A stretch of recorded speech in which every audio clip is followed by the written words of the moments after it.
Welcome back to the CHG podcast, everybody. It's been a minute. It's been a long time, like 2-3 months. Sorry. It is what it is. But we got stuff to talk about. We also got a cat that is always vocal. That will never change. So don't no matter how much time passes, that'll never change. Yep. Also, if audio comes out a bit weird on this, I apologize. It's been so long since we've done this. I kind of forgot everything you needed to do for the audio. So apologies in advance for that. Anyways, let's get into it. What we're playing, David, I'll start with you. Yeah, so I've had a little bit more time since school's kind of wrapped up now. I've been playing a lot of MLB, Diamond Dynasty online. Terrible at it, but it's fun. I got a whole squad of just Mariners players to make it, at least if I'm getting my ass kicked, at least I'm getting my ass kicked while playing with Mariners players. Mm-hmm. And then I played this new game on Steam. It's like a Souls-like, but you're a crab. It's like another crab's treasure. I've heard of it. Another crab's treasure. Yeah, I faced I'm like at the first main boss, and she's kicking my ass. But I haven't played it in like a little bit. Like I didn't play it all that much, but it's pretty cool. Like it's definitely has different elements than other Souls-like games. But the controls are tight, and like that's good. So I want to play it more. I just I've been trying. We're canceling our Netflix, so I'm trying to watch 2 shows by the end of the month, so I can get those out of the way. And then I also bought Sifu, was on sale on Xbox. Hey, Sifu. I've been wanting to play that. I don't know if this is a glitch. It seems like a glitch because when I started a new game, it didn't do this.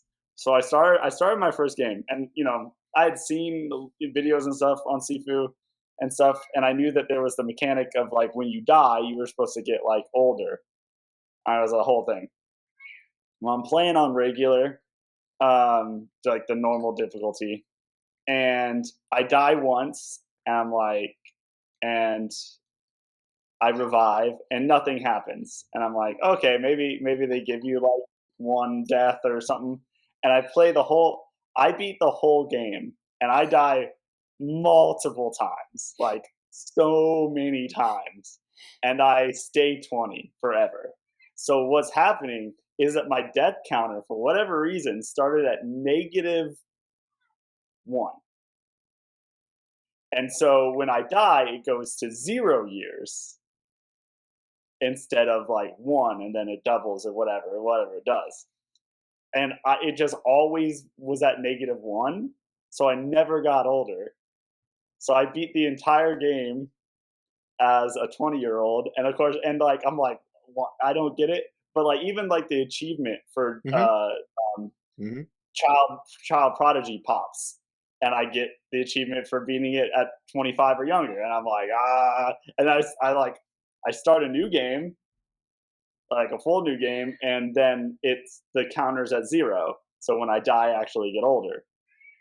So I don't know why it did, but I already beat the game at age 20. So I'm a real gamer. Getting that rare achievement, totally earned. Oh yeah. Yeah, it was cool. I think I would have enjoyed it more if the mechanic had worked the way it was supposed to. Now I kind of like.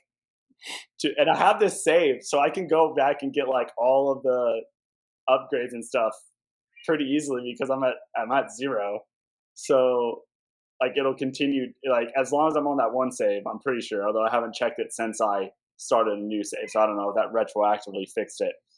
But yeah, I should be able to go back and like get all the skills unlocked, and all that good stuff, and run through the campaign again to spare everybody instead of kill everybody. Which I assume is only an option on your second playthrough, since I did not have that option on the first playthrough, or like I just don't know how to spare them instead of killing them. Not sure. But yeah, so That's it. MLB, Diamond Dynasty, another Crabs, trash, and then Sifu, the broken edition. Broken edition. Okay. Some questions. So Yeah, first of yeah. all, Another Crab's Treasure, I actually looked into it just the other day. Apparently, Another Crabs you can treasure. play that whole game on assist mode. You can turn on all the assists, and nothing gets blocked off of you. Which, hell yeah! What's assist mode? I don't know. Go into it. You play the game. There's apparently assists you can enable in it, and none of them will change the gameplay at all. Like nothing changes, nothing is taken away, nothing. It just makes the game more accessible. Hell yeah. So you best believe if I ever play that, I'm turning on all them assists. Also, speaking of, Who wants challenging gameplay? why the fuck would I want that for? If it's not, getting in the way of an achievement. no, if it's not like baked into the game's DNA, like Dark Souls or Elden Ring, then okay, that's fine. But I'm getting so just done with arbitrary difficulties as like I've gotten older, like the easy, medium. I'm getting so done with it now. I don't mind it if it's like Cuphead or even Assassin's Creed. Well, not the new ones, but the older ones when there was no difficulty, and things just escalate as you go on. If that's the case, I have no issue with that. I mean, I've beaten Cuphead multiple times, and there's no. I mean, yeah, you can get better shots for different bosses, would make it easier. But other than that, you have no way to cheese anything, right? Like you just have to just know what shots work best with what bosses and stuff. That's it. That's all you got. And in Elden Ring, like any good RPG, you can just work the mechanics and just get the best build ever. And pre nerf summons, like you were there. So like you're using the games, like what the game has to work to your advantage, which is all great and dandy. And the game is still tough regardless. But like I'm just getting so done with the easy, medium, hard stuff when this like. Because most of them don't balance it right. They just don't balance it. Which is fine. I know your grief with that. Which is fine. Like it's hard to balance it, which is why you should just not do it. Like just don't do it. Well, I would have to see what these assists are because like I feel like the game is pretty well balanced at the normal difficulty. I just haven't had a chance to like really sit down and master dodging and stuff yet. So. Speaking of assists, Sifu also got a bunch, which I was so happy to hear about because I was like, the game looked dope, but then I was like, oh damn, like I just don't want to keep butting my head against a brick wall when there's nothing I can do. Like it's just, but they put a lot of assists in that game too, so I'm like, hell yeah. Yeah, once I realized that I wasn't ever gonna die. I got reckless. I just stopped like really dodging. Oh, I bet. Stuff. I was just I bet. Like if you knew the glitches there, and I'd revive and I'd be like, I'm back, bitches. Guess who's back? Like I probably died like 40 times on the final boss alone, and I just kept on coming back as a 20-year-old, being like, ugh! Oh, I wish you could make a meme out of that, because that'd be so funny. You're like, wait, what the fuck? Are you supposed to be older? It's like, I never age. I have mastered the art of aging. It's funny. So that game has, what makes it so unique is that aging concept, right? But funny thing, so the game Remnant 2 that came out recently, right? Last year. So it was the sequel to Remnant from the Ashes, which was the Souls-like with guns, essentially. Well, there was actually a game released in between them called Chronos Before the Ashes, which is a spin-off of the Remnant series. But the reason why people don't know about it because it was initially a VR game.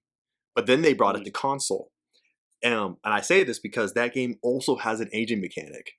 It's not a roguelike, it's a Souls-like still, but it has the aging mechanic where you have like 3 set of stats you can increase, like level up as you progress the game. One of them I think was like called Arcane or something like that more mystical type trait.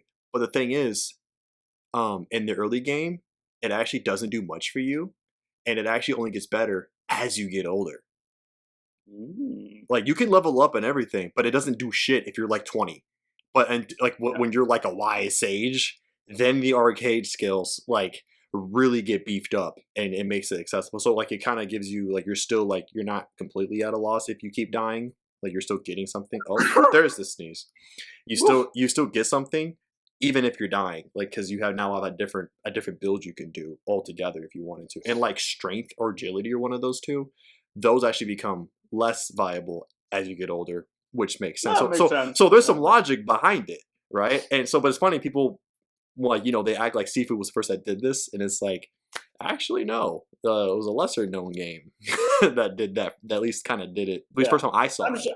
Yeah, I'm sure there's been other ones, but no, Seafood was dope. Like there was a whole bunch of like cool scenes. Like they do one of the most popular ones where it's like the hallway scene, which has been in like Daredevil and a whole bunch of like kung fu movies. I was gonna say, wasn't there like a famous Korean fighting movie? I'm trying to like Assault or something. I can't remember the name of it. Caesar got it for me as a present. But yeah, like you're just going down the hallway and you're just like beating up people, and you spin around and kick someone from behind, grab a bat and like bust them. It was dope. It was dope. But like I said, I think the glitch kind of stole some of the steam from it, just because. Yeah, I didn't play the game right. I didn't try to get better at it because I wasn't gonna die. That's so funny. Because I would have been like, hell yes, this is what I needed. Because that would have saved me so much time, like to have that happen. But anyways, so good to hear your. Oh, I wanted to ask, how you feeling about the Negroes League in the show 24? Because I know that's why like they got into it. So like they had it last year too, and it's not really like okay. It's not really much, like so they have a roster of Negro League players, but it's like a storyline, like a historic thing. So you like play through moments of Negro League history, which is dope. But it's nothing too like groundbreaking or anything. They're mainly used in Diamond Dynasty. You play it to unlock their cards in Diamond Dynasty, so you can play them in Diamond Dynasty. So is this now like the only sports game you'll actually like enjoy playing now? Because it seems to be. I mean, yeah, yes and no, but like I enjoy playing basketball for a little bit when it comes out. I enjoy playing. I would say the show holds the longest for me, although I haven't been playing franchise a lot because franchise has lost its luster too. Like they haven't really updated franchise all that much to make it better over the last little bit. I've been playing Diamond Dynasty because I feel like out of any online game I can play and have time to play, it's the most rewarding for me just because like I understand I'm gonna suck at it, so it doesn't bother me all that much. I'm always in action because you're just playing one-on-one with someone. And maybe if I went back to like Call of Duty and played like normal Call of Duty matches, it would be the same. But like I can't get back into like Apex because I'll spend like 20 minutes in Apex trying to find a fight, get my ass handed to me, and then have to load back into a loading screen. So I'm definitely done with that kind of game, like Apex and whatever Call of Duty. Well, also I feel like you've been out the game too long, man. Like the duty you know is not the duty that exists today. I mean, it's fairly similar. Like it's as long as you play the normal modes, it's fairly similar. I mean, the game modes are there, yes, but like I don't know. I just feel like it would be. I feel like I could jump back into Call of Duty and be all right, but yeah, maybe. I don't know. I'm just not the online gamer anymore. I don't know, man. You're 30. You're 32. I feel like at this point you're gonna spend like 10 minutes in that in like the newest duty. Be like, I can't do this shit. this is dumb. But like for me this summer, I'm just gonna my goal is to play an entire playthrough of Fallout 4. No. I did hop in and to see the update, and there's like no real difference on the consoles at least. Like there's no difference. I played all of the like DLC that they had, which took me like I don't know 20 minutes because I played it with my level 90 character, so I was just melting through people. But no, Baldur's Gate. I'm gonna play. I'm gonna get through this summer. My plan is to get through an entire playthrough of Baldur's Gate. Because I love it every time I play it. I just never felt like I had the time, but I do. And until I get hired and find out where I'm gonna be, and then a little bit closer. I have about 2 months before I really need to be like in a classroom preparing. So I don't know how you're gonna do that when the Elden Ring DLC is coming out in June. I probably won't play it, to be honest with you. What? Like Wow. Elden Ring, because Elden Ring's the kind of thing where like I would not like I would need to jump back in, play through from the beginning again because I would be just so out of practice. So like to do the DLC, like no, like I wouldn't be able to get I couldn't jump into my end game character, which I never did find. I did not finish. Yeah, I know you didn't beat Elden it. Ring. I know you never beat it. I was up against the last boss and was like, eh. Oh, you got to the Elden Beast? Yeah, I got to the Elden Beast and was like, or like that stage. That double fight, dude, and the double fight. It sucks that it's a double fight. Like that's what really sucks. It's like the first fight is already hard as is. And then it's like, nah, here's another entirely different fight. I was like, eh. I was like, I have my fun. I've had my $70 worth of fun, so I'm good. So, all right. But no, I think Baldur's Gate. I really want to get through that whole story, and I enjoyed it every time I tried. I just never had enough time. So I'll have about 2 months. Well, try to get that on. Best of luck to you. As for me, I mean, it's been, I don't remember everything. I'll just cover a couple things. I started up this new it was a 3DS game that ported to PS4. It's called Eternal Blade. There's a sequel to it as well. I'm playing the first one. I bought it a long time ago, and because I have so many games on my PS4 that I just bought on sale, and I'm just like, oh man, I need to get to these. I mean, granted, half of them are racing games, but I mean that's beside the point. Which those are fine. Those are easy. I can get those on real fast. Those are. Well, not the one I'm playing now because it was a mobile game that they ported, and like a good mobile game, the grind is insane for no reason. Like I've done the game, but now it's like rack up 4,000 kilometers, but in a drifting game where you mainly just drift. Like there's no like race courses. You just drift. But they want 4,000 kilometers in total. And I'm just like, I don't know why. I don't even have the first milestone, which is 1,500 kilometers. So I am in for a grind. But it is just a grind at the end of the day. But back to Eternal Blade. It's weird, man. It was a 3DS game, and like, holy crap, it feels like a 3DS game. And I didn't play a lot of 3DS games. I mainly just play Pokemon. That's the only 3DS stuff I ever played. So I'm playing it. It's a side-scroller Metrovania. At first, I didn't really like it at all because I was like, I didn't like that back and like the way they did their Metrovania. I didn't like the way they did it. I don't like the old 3DS graphic aesthetic. It's one of those games. It's back to the era where characters like those JRPGs where characters visibly breathe up and down. Which I forgot how long it's been since I've seen that in a game. I didn't realize that like we've really gotten rid of that, which is great. Idle animation, which is great. I like how we got rid of it, like because it's dumb. But I don't know if we've gotten rid of it. There's just not so many. Well, there's not.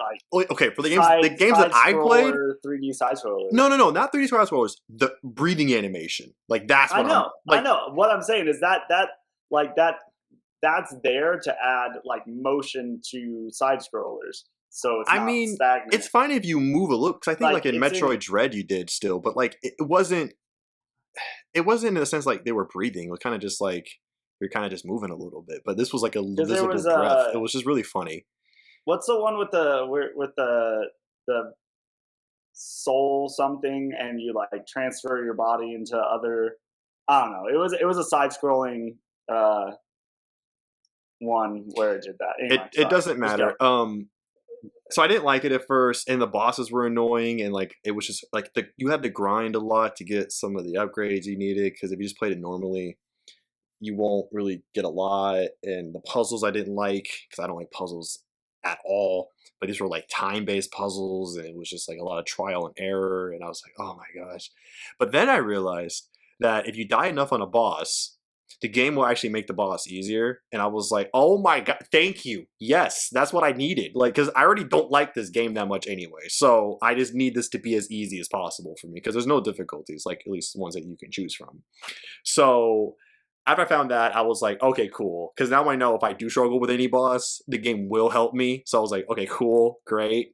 So I got past that. I'm on the last chapter, but then Stellar Blade came out. And I was like, that's got to go to the side, because Stellar Blade time is coming up. I just beat it last night. Well, I shouldn't say beat it. I got 2 of the endings last night. There's 3 in total. 2 of them are normal. Well, I shouldn't say normal, but they are available if you get, there's like this little bar.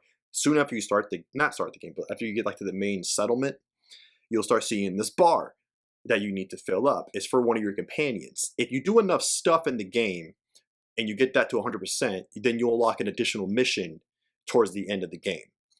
And if you do that, then you have the 2 main, I would imagine the 2 main endings available to you at the end when you beat the final boss.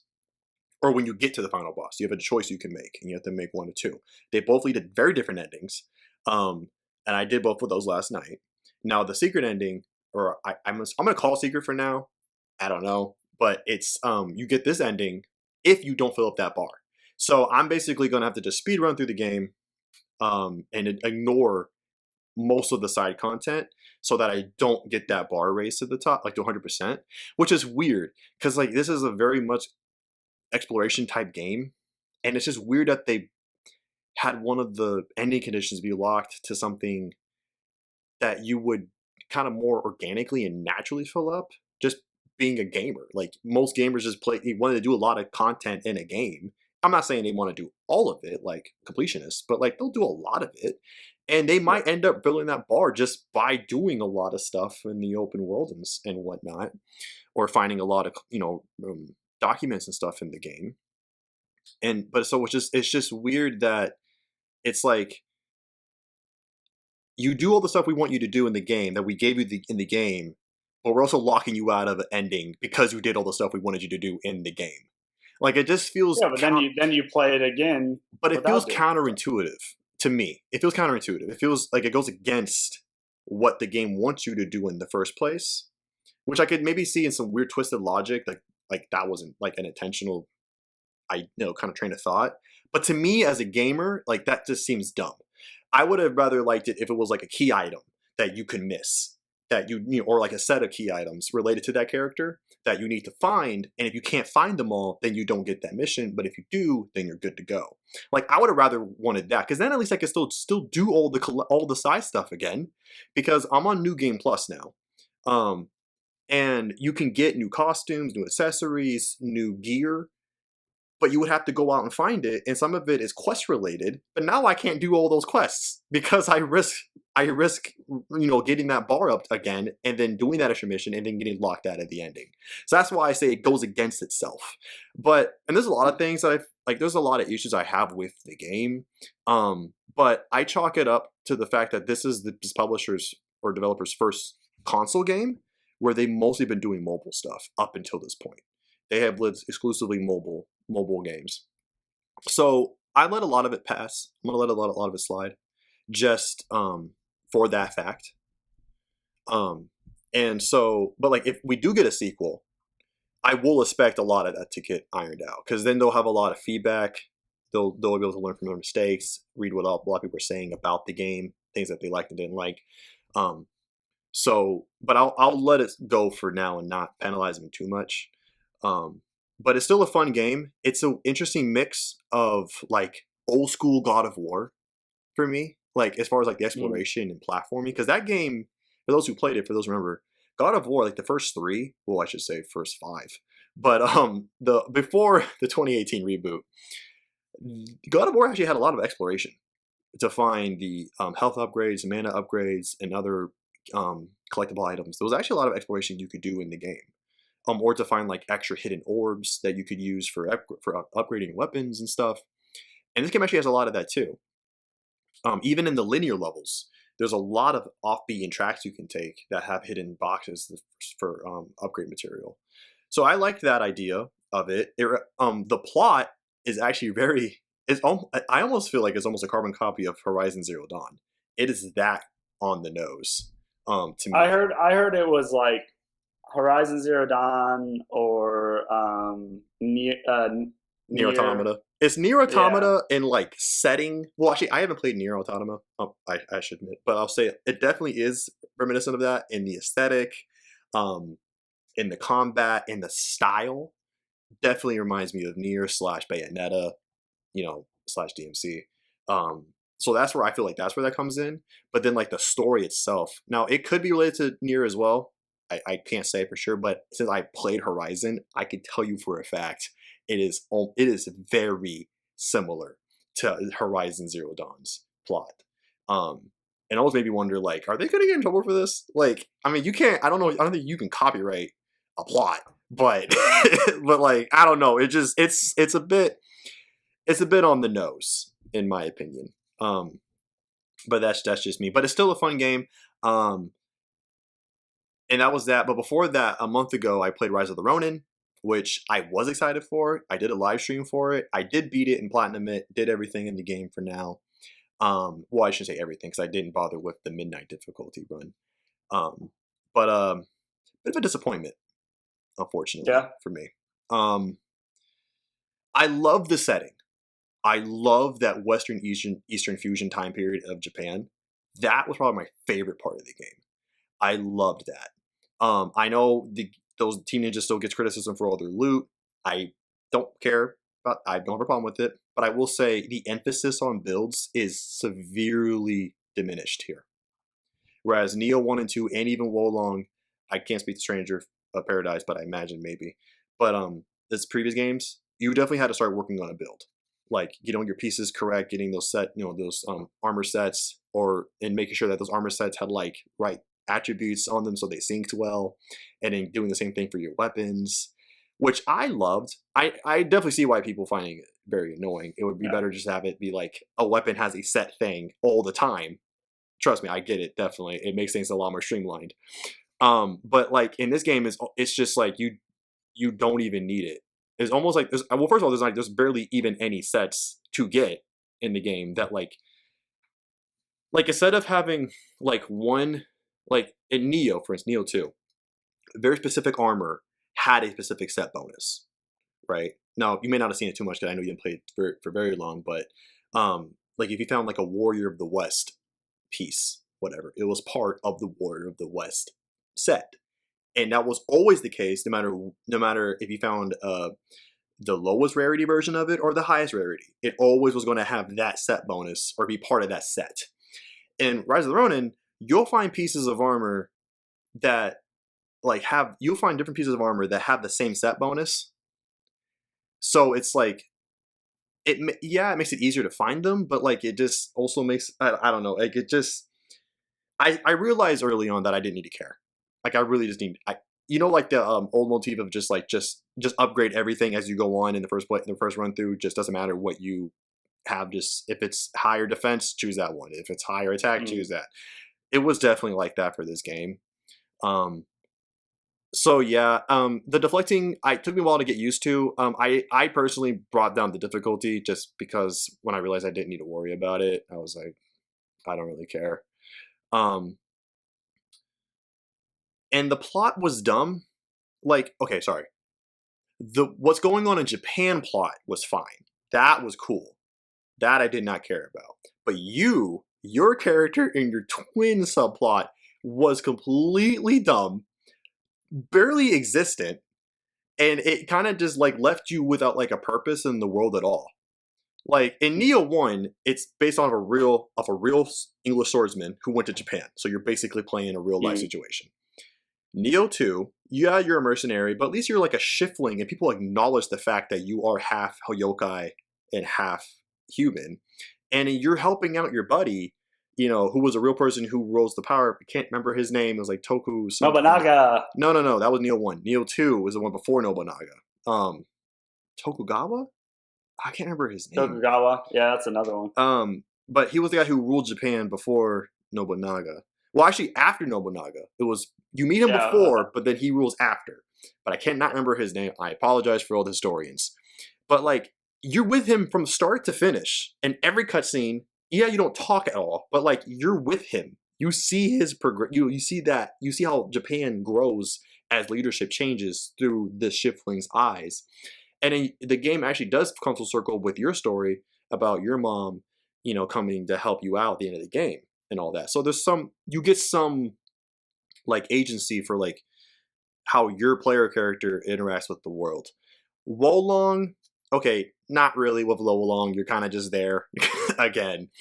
Um, but at least everyone acknowledges you very well, and like you still feel like you're making a change in the world. But in this game, the point of it that it was baking on off of was like you lose your other half, your veiled edge or whatever they called it, veiled blade, and you only see them like 6 times in the whole game. Like that's it, and even when you fight them a few times, they're so vague and you don't know what they're doing. And when you find out what they're doing, like why they're doing it, like they are destroying Japan. They're from the shadows destroying Japan. And when you find out, it is literally the Joker meme or the Batman theme of some people just want to watch the world burn. It literally boils down to that meme. And I'm just like, that's what this is about? Like there's not a vendetta. It's not like revenge. It's not like you left me or no, none of that. It wasn't what you expected at all. But it falls flat so hard that I'm just like, this didn't even need to be here at all. Like it's just I would have rather have them went back to Neo 1 where it's a very pointed character. I would have rather have played of any of those guys who you meet in the game throughout the whole game and just done that instead. Because at least that person is like in the center of everything that is happening in that time period. So it's just a bit disappointed, honestly. I kind of just played it and beat it just out of love for the studio because I still think they're a great studio. It just Sony's fingerprints are all over this game. Like it feels like a Horizon game, like which is weird coming from Team Ninja, honestly. And I do feel like the combat is probably their lowest point, personally. I like the combat in Wolong and Neo much better than this. Also, I was sad that there was no axe that I could use because I like using axes. But well, I think there were, but like, yeah, it's just I stuck with the sword pretty much the entire game, like a regular straight sword. Um, yeah, so that was that. But other than that, that's like the main highlights of me, I guess. Anyways, we'll move on. So I know that was very much long, but it's been 2-3 months, so we're making up time. Um, let's talk about the big hot topic that's been the situation going on in the industry for like the past like half a year that we have yet to talk about, really. And that's all the fucking layoffs in the entire industry, from small devs all the way to the biggest publishers in the industry, man. You and I have not really spoken at length about this at all. When it started really becoming a problem, we were noticing it like in December, January. Um, we still hadn't done a podcast, so it's been a while.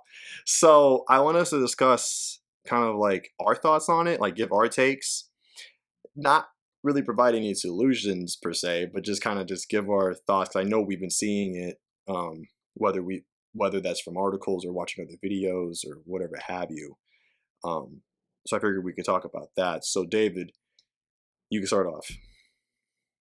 yeah. I mean, like, I haven't looked too much into it, but you have these ebbs and flows in the technology industry, like in every technology sector.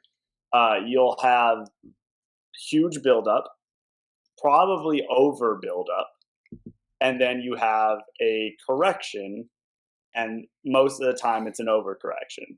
So we've seen this before, both in this industry and in others. Maybe not to this scale before, um, but it sucks. I'm not saying it's a good thing, and there's definitely some kind of corporate money saving, underhanded stuff that goes along with it. Um, but to me, it was always gonna happen. After we saw this huge buildup in the couple years prior, where you know, people were buying up into studios, Microsoft in particular, but other companies were buying up other companies, and when you have that happen, you're gonna have layoffs, and it hadn't happened until recently. Now you're having layoffs. Microsoft is doing a lot of it, and the different companies that they've acquired and stuff like that. So um, basically, like in my opinion, I'm not surprised that layoffs happen. Layoffs is a part of business. It's where, like, how are they going to fill the layoffs, and like what are they going to do with it? Are they going to just demand more out of the employees that they have? Are they going to reduce production? Are we going to get less games? Or are they going to try to ramp up at a different time? Um, but I think we're definitely on a ramp down going into the summer, and we'll probably see not as many jobs, but we'll probably see an uptake in studios again coming out of the summer. I don't know, it's a lot more than normal, and I think that's probably because of the consolidation of the industry. Um, but it's not a new thing in my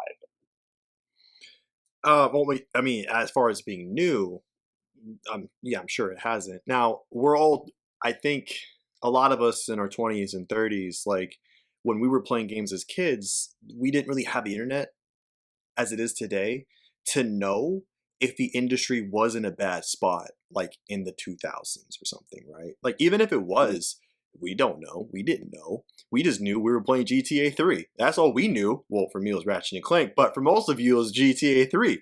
Or for David's, Gran Turismo 2. Like, that's all we were worried about.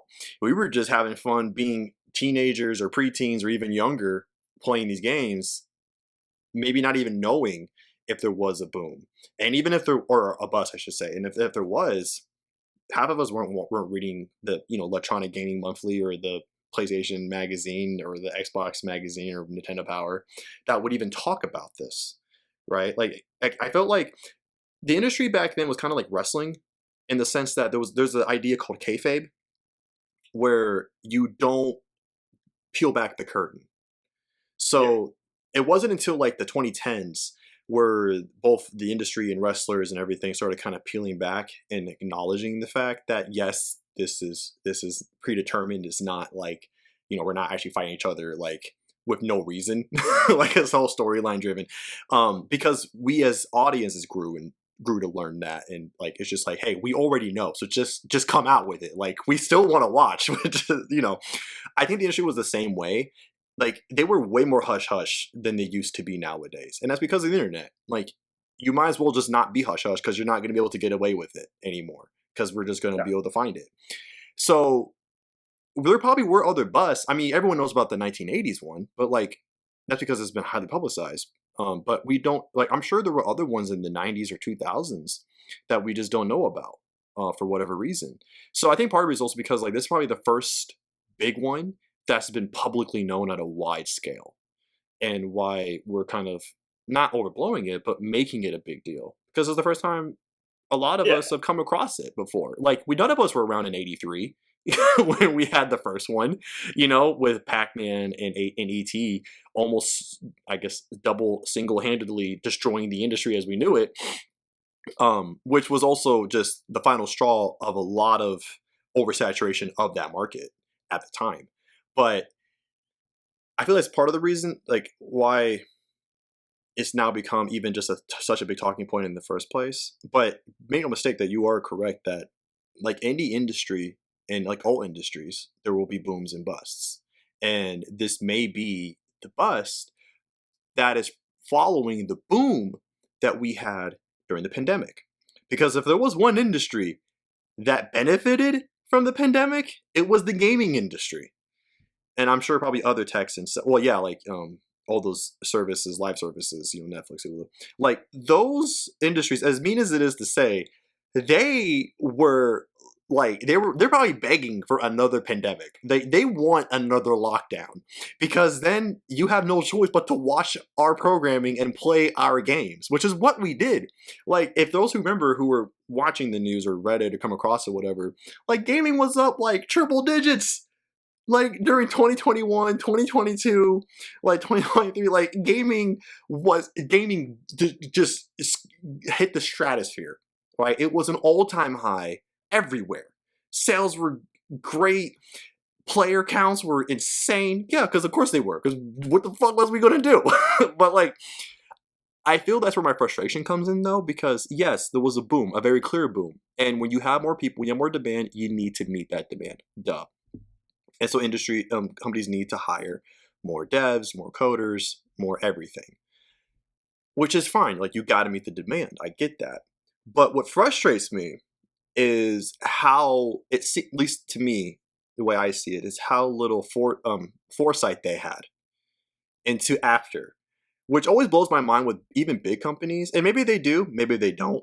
I like to think that they would, especially like, you know, EA, Take-Two, Ubisoft, that have the resources to have analysts and forecasters to hopefully predict what will happen, or at least maybe have some insights on like how long this will last, so that they could try to be more prepared for when that boom will bust. That's what frustrates me. Now, maybe the layoffs would be inevitable, even if you had planned it. If you would even if you had everything, all your ducks in a row, but you still knew like there's just no avoiding this. Because this boom will burst, people will have to go. But to this scale, to this wide of a scale, is what frustrates me. Because it seems to be there was a lack of foresight. And that is what I can't wrap my head around. What are your thoughts on that?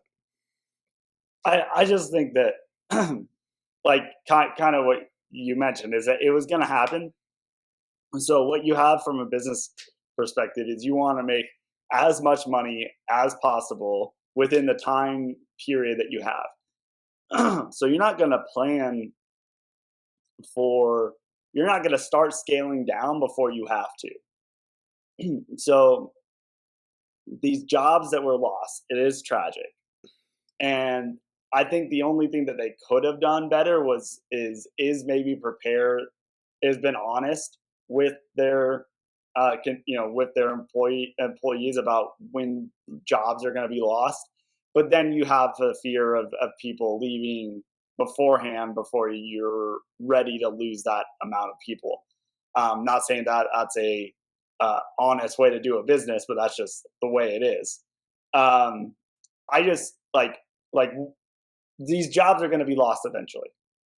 Whether you scale down slowly or whether you do it abruptly, you're going to lose those jobs once the industry starts to cool off. And you want to build up those jobs as quickly as you can when the industry's hot. Like, is it a lack of foresight? I don't think so. I think that it is a lack of empathy for the employee, because what the company ultimately wants is to make as much money as they can as quickly as they can, and they're not worried about about the employee after that boom has happened. They just want them there to help with the boom, and then once the boom's gone, those jobs weren't going to be there anyway, so now you have to go search for yourself. For me, it's more, what are the companies doing to compensate the people that they're laying off? If they're giving good layoff packages, if they're doing the things as a company that ethically they should but are not obligated to, then I'm okay with it. Just because you're in an industry that is up and down, that doesn't have stability. So in my opinion, I just think that's it's just business.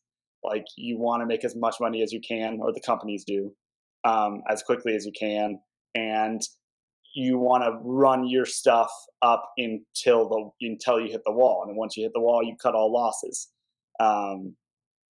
So that's just me. Like I'm always cynical about this stuff about business. I just these companies, we love them and we hate them at the same time, and they didn't get to where they were, uh, or most of them didn't get to where they were because they're putting their employees before they're putting the almighty dollar. So I mean, again, granted, let me make very, very clear. I am not like mad or bitter at the idea, just the concept of jobs being lost, right? Um, I don't know how I could be a business person and like be mad. Like that's just how, like you said, that is how the cookie will crumble. You will never avoid that, no matter what industry, job, play. I know it sucks. It always sucks, but you will never avoid it. So like that's not what gets to me. To me, it's just someone who's now like been in, I guess you could say, the corporate world, so to speak. um, it's like they always want to try to get the best or like talented people, right, with talented minds in charge, especially at your C level or your executive level, right, to steer this company in the right way, steer certain departments in the right way, and they're the ones that are in charge with making the informed decisions. But from my experience, the reason why I still am going to hold on to the lack of foresight is also because of the fact that a lot of the executives, which is kind of a somewhat known thing, is they really don't want to hear bad news, which is funny to me. Like it's just it goes against pragmatism in every sense of the word. To me and for me personally, that's just something my brain can't work out. But they don't like hearing bad news. And even if it's the truthful news, and I say this because I came from experience from this. My previous job 2 years ago, during the pandemic, like when we were still in the thick of it, like 2022, at the end of it, we went to 2023, of course, into Q1, and I was in charge of emails, and I dealt with the metrics for emails. I was looking at them every day, right? Every month, every quarter. And at the end of quarter one, I noticed that January was still fine, still good. And we were killing, like we were hitting like 30%, 30 to 40% open rate average, which is incredibly high, right? Normally you're hitting like around 20. February hit, we went right down to mid 20s. And I was like, oh shit, what's going on here? Like, because we ain't done nothing different with our emails. Same type of content, same layout, format, everything was the same. But it just tanked. And then it tanked. It stayed that way in March. So I was thinking, I was talking to my most immediate manager, and we were talking about it, and I was saying to him, I was like, I think what's happening here is since we've done nothing different, and if you kind of look at the external factors, what's going on out in the world, things are starting to slowly open up again. This might actually not be bad. Might be the actual real norm. Like these 30%, they were just the boom because of the pandemic, because everyone was home, everyone was buying our product because we sold a product that was in need. But now that it's not so much in need, people have no much reason to open these emails, or people aren't even in this business anymore. So I was kind of like putting into his head, like, I think this is like our normal range, especially when the next quarters came and it stayed at that point. But our CMO kept asking me like, oh man, like our open rates are going down, click-throughs are going on. It's like, what we got to do about this? I was like, there's nothing we can do about this. Like, there's nothing we can do. This is the norm. And it took him several quarters to see that, okay, yeah, that's what we were hitting at. But like, they just don't want to hear bad news. They just want to keep the high. Their C-suite executives are crack addicts when it comes to like numbers and just like number go burr, like number go up, like you in your farm sim games, number go up. That's what you just love to see, and they're crack addicts for that. And if you take that away from them, they don't want to hear you, they don't want to see you, they cut you off. And when we had a quarterly meet, like in the summer, it was like early summer, late spring, we had like an entire company meeting to go over all of the company's numbers, because that's what that company did. And they admitted that like, oh, our predictions like are, we had some estimates and they didn't fall through, but we're gonna stay bullish, we're gonna stay strong. And then this quarter came and it's like, okay, yeah, we definitely didn't. We have to readjust the numbers. I was like, man, I could have told you 3 months ago to readjust your numbers because what I was seeing like in the first 3 quarters, 3 months of the year. So it's just a lot of them are not good at taking bad results, bad numbers, even if it's pragmatic. Not bad because anyone performed poorly. It's just like there are things called external factors, and you cannot affect them, no matter how much you try. And they can result in bad results, bad numbers, bad metrics, bad revenue, bad profit. At no one's fault. But it's like, you're supposed to be able to see that, or at least predict that might happen, and then have a contingency plan. But they don't, or at least it doesn't seem like they do, because things like this happen so abruptly and it's just so rapid fire. And I know because that same company I just mentioned, a few months after that had happened, there was a massive layoff at that company, where they let go of like tens of people, and the company wasn't that big, but maybe like 100 or 200 people. But so letting go of tens of them is a high percentage of that workforce, and it's just like, where the fuck everyone was caught off guard, everybody. And so it's just like, that's why I think the way that I do, because I've seen it now. I've seen a version of this happen, and I am going to scale it up and make that assumption for them too, just based on what we see or know over the last several months. The question is okay, but so then are you saying that it's better if they let some of those guys go even earlier? And now they're looking for the only thing I would say in that regard is that while on your scale it doesn't make as much of a difference, on the scale of these huge companies, you then put all these people that you're letting go in a flooded job market, which then is hard for them to pick up another job. So if you kind of ease off let all the pressure go slowly, then you have less of a job market flood, and then those guys can pick up jobs easier.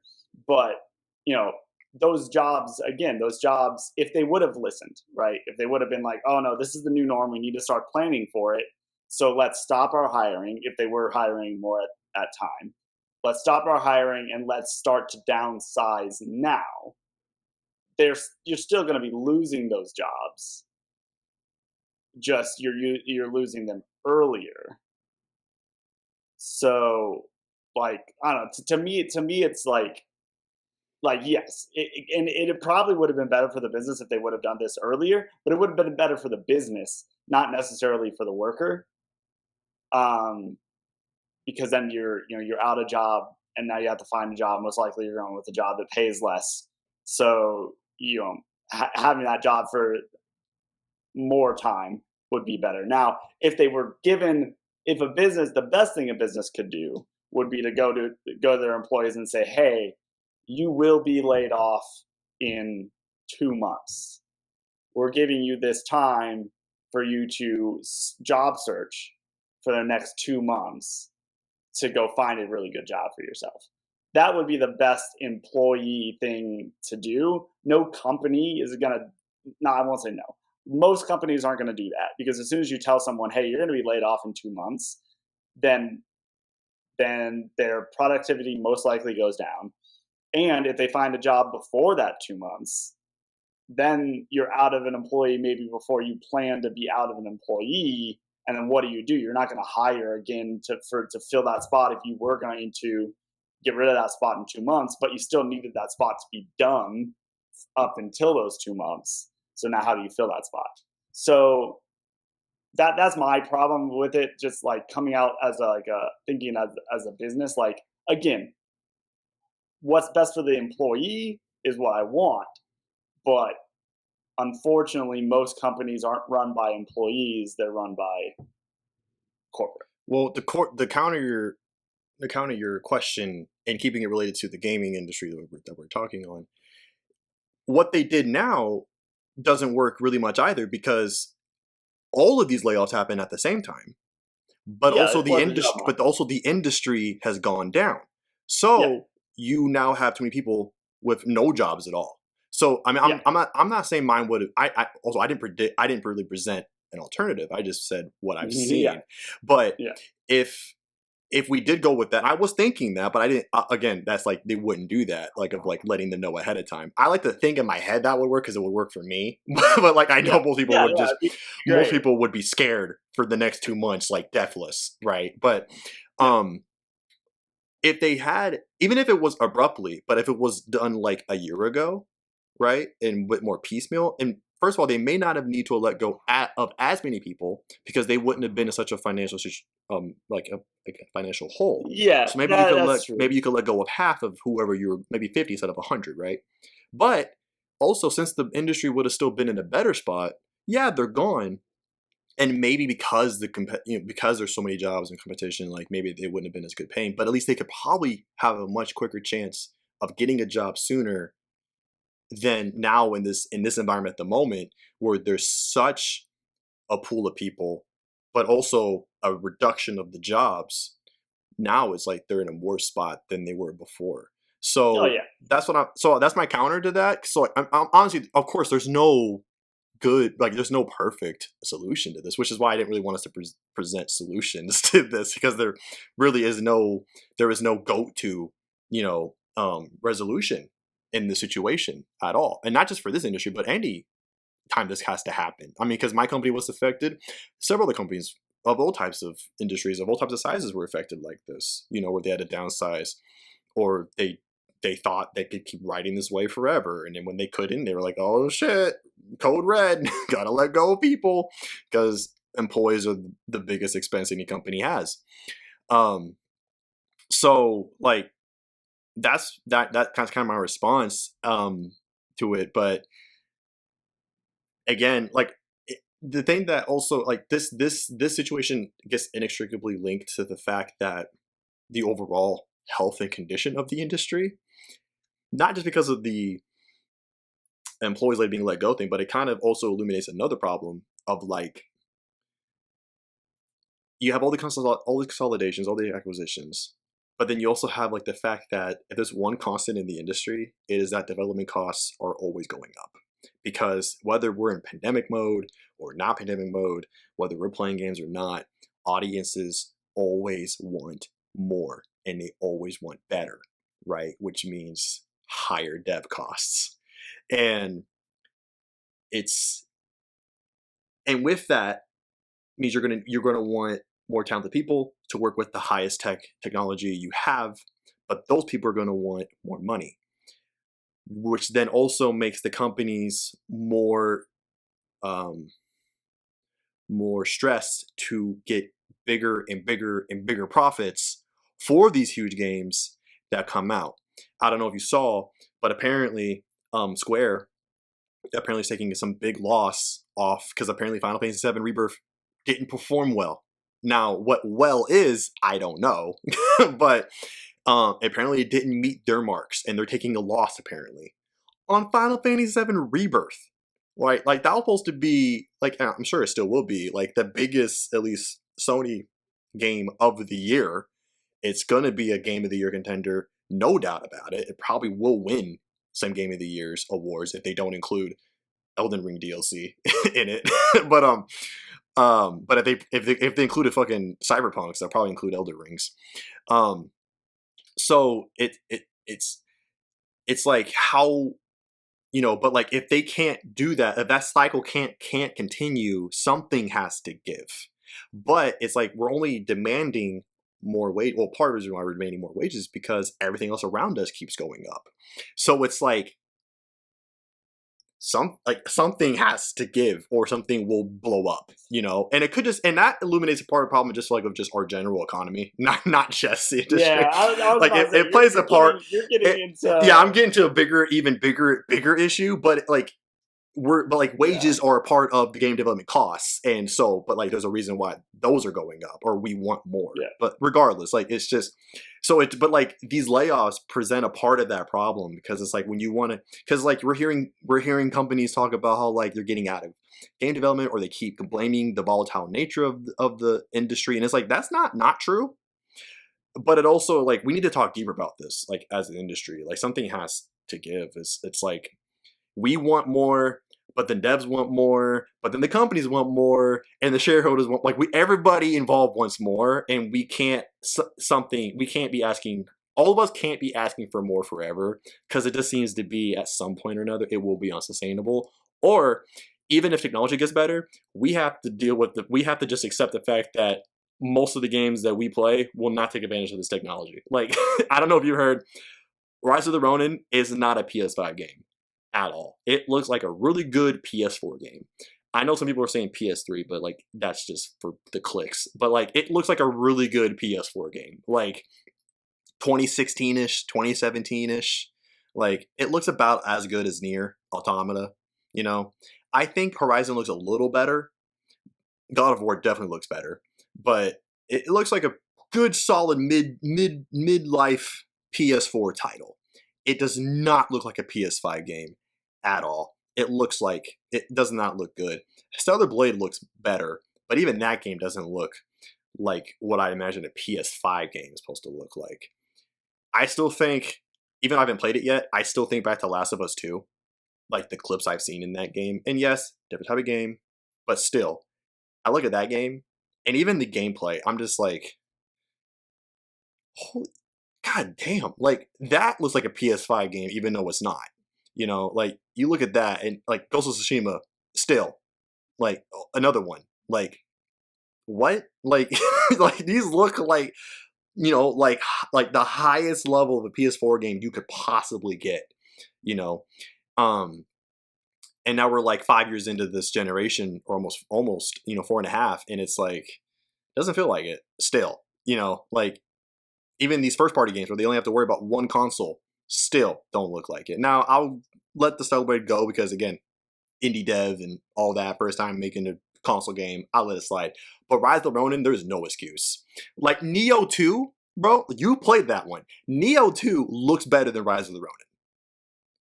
Like Wolong looks better, if not on par, of Rise of the Ronin. And that should not be the case. So yeah. Anyway, any final thoughts, man, before we wrap up? I mean, yeah, I think the economy behind all this stuff, I think, is a lot deeper than the game industry. I think that companies are going to try to maximize profit for as long as they can, um, above anything else. They know that there will always be workers when they need them to be there. So they can dump them as quickly as they need to Oh my to gosh. control profits. So as long as they can milk the profits, they're going to milk those profits as long as they can, and then they'll quick dump. However many employees they need to quick dump, and then guess what? When they hire on again, they can. They don't have to They don't have to. Those pay scales restart a lot of the time. So you might get more money because you did have a couple of years of experience, but you haven't been in that company for X amount of years. So it makes financial sense for them to dump large portions of their employment staff and just start over again. And that's just the way the economy works. And as far as like, and the crazy thing is that technology is just getting better, but technology like AI and everything like that, it has a really bad potential to start taking jobs the same way automation took a lot of jobs. Now the economy will change and evolve, and hopefully other jobs will be created the same way that other jobs were created when automation started to take over.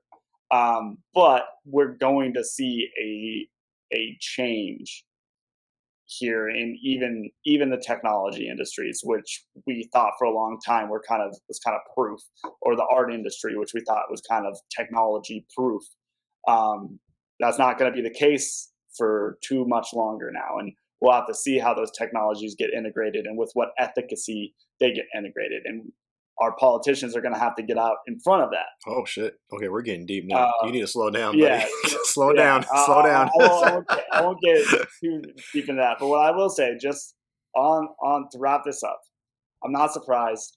It's been happening in some scale or another forever. It's companies trying to milk as much profit as they can. They don't care about the employees past when they stop making the money. If you stop making your employer money, you're gonna get cut. And even if that's not the fault of yourself, but the fault of the industry's health, doesn't matter. If you stop making the company money, you're gonna get cut. Whether it happens slowly or quickly, it's gonna happen. It sucks, but that's capitalism for you. Man, you read too many history books.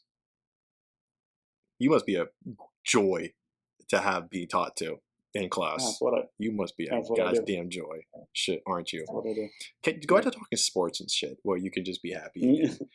Yeah, right. Well, I can talk about fun stuff instead of because don't do that again. Class dynamics. Go play Baldur's Gate. Be happy again. All right. Well, that's gonna wrap up this one. Again, sorry for the long hiatus. I don't know if we'll be back exactly a week from now, but we'll be back at some point. Again, apologize if my audio on my end ends up sounding a bit weird. It sounds a bit weird on my end, but I still don't know because it's been like 3 months, so I don't know what it's supposed to sound like anymore. But yeah, thanks for joining us. Hope you had a good time listening or watching or both, and we will see you guys all next time. Bye.